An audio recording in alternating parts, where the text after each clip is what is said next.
AI seems like it's taking over the world, right? Getting smarter by the second. But what if I told you it's actually hit a wall, a big one? Today, we're going to look at a pretty wild new idea for how to smash through that wall, to go from just matching patterns to something, well, something like artificial intuition. So let's just get right to it. Think about it. When you ask an AI to write a song or tackle a really tough problem, is it actually being creative?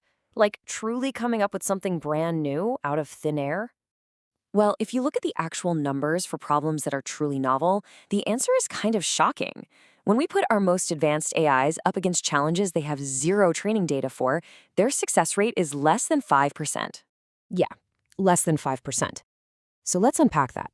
That number, that's their score on trying to solve brand new, unsolved mathematical problems. The ultimate test of pure abstract thought. It's not just a bad score, it's a total meltdown. So what's going on? Why do these super powerful systems just completely fall apart when they see something genuinely new? Okay, this gets us right to the heart of the matter. It's a fundamental problem that researchers are starting to call the AI creativity problem. And here's what that problem is. It's something called the pattern matching ceiling. See, every single AI we have today, I don't care how big or expensive it is basically just a glorified pattern matcher.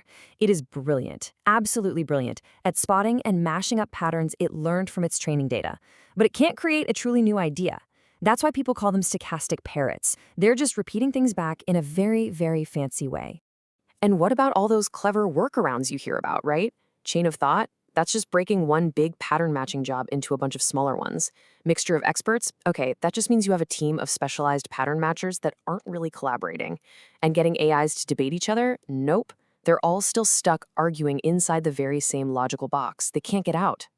All right, so the obvious solution, right? Just throw more at it. More data, bigger computers, more power, problem solved. Except it's not. The answer, pretty definitively, is no. And the reason why is, well, the paper we're looking at today puts it perfectly. The limitation is architectural, not parametric. In other words, it's not about the size of the AI, it's about its design. It's baked into its very blueprint. In fact, there's kind of like a mathematical final boss that makes this impossible. I'm talking about Gödel's incompleteness theorems. It's a bit of a mind-bender, but what they basically proved is that any single system of logic, no matter how perfect, has blind spots. There will always be true things that it simply cannot prove. So as long as an AI is stuck in one way of thinking, it will always, always be limited. Okay, so if one logic system is a dead end, what's the alternative?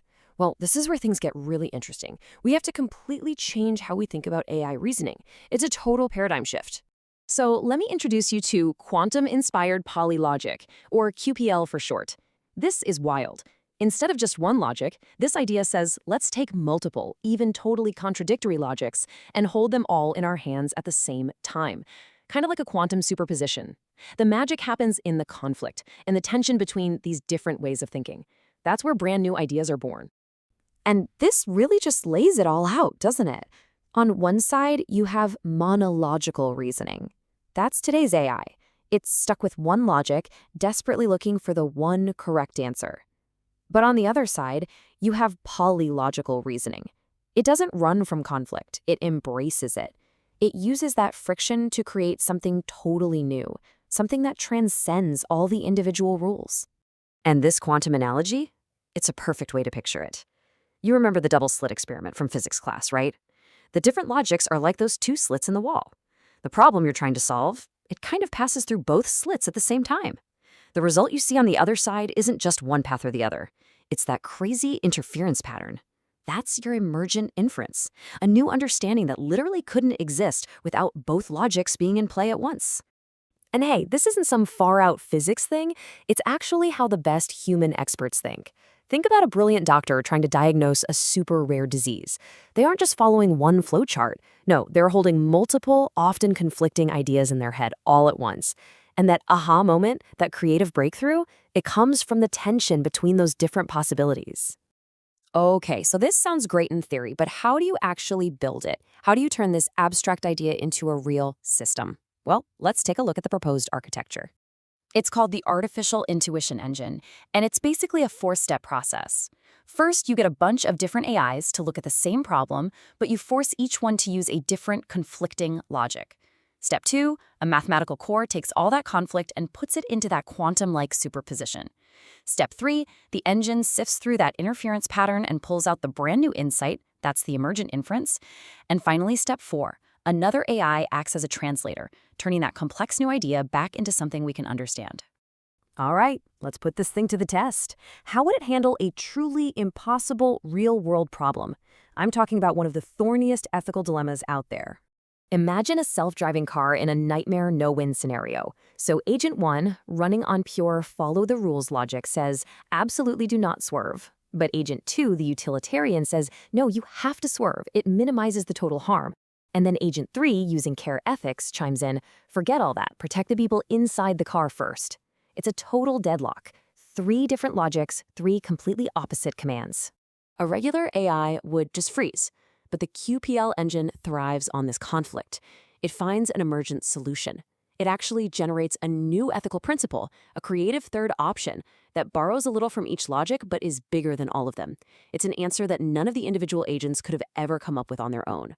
And this chart, this just makes it crystal clear, right? Look at your standard LLM. It's monological, just remixing old patterns.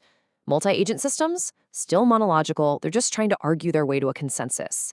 But the QPL architecture is totally different. It's polylogical. It doesn't run away from conflict, it uses it as fuel. And the best part? This isn't just a cool idea. It's actually backed by mathematical theorems. So let's be clear, we're not just talking about a slightly faster or more accurate AI here. If this concept really pans out, it changes everything. I mean, just think about the possibilities. You could have an AI that generates genuinely new scientific hypotheses, helping us cure diseases or understand the universe. It could tackle brand new legal puzzles, diagnose medical mysteries doctors are stumped by, and maybe, just maybe, finally help us build AI that's truly ethical from the ground up. The big takeaway here is that this isn't just an upgrade. It's a total evolution. It's the leap from an AI that just shuffles information around to one that can actually understand it and create something entirely new from it. Which, of course, leaves us with one last huge question to noodle on. If we could really build an AI with this kind of artificial intuition, what's the first problem you would want it to solve?